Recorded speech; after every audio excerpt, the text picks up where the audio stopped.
edim bitta terakka, ham jarohatday ketibdi bitib, u ham yuksalibdi mensiz yuksakka.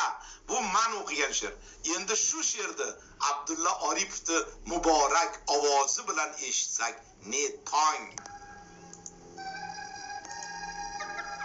Uydan ketganimga ko'p yil bo'libdi. Ko'p yil qishlog'imdan yuribman uzoq.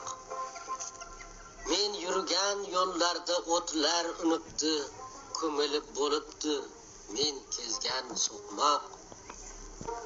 Yoshlik chog'im edi, sho'xligim tutib, ismim o'ygan edim bitta terakka. U ham jarohatday ketibdi bitib, u ham yuksalibdi mensiz yuksakka. Buzilib bo'libdi alla qaysi dam, hovli ortidagi omonat ko'prik. Bu yerda men bilgan odamlarning ham ba'zisi endi yo'q, ba'zisi tirik. Hayratga tushmasman bu holdan sira, dunyo bu quvg'indi ohuday yelar.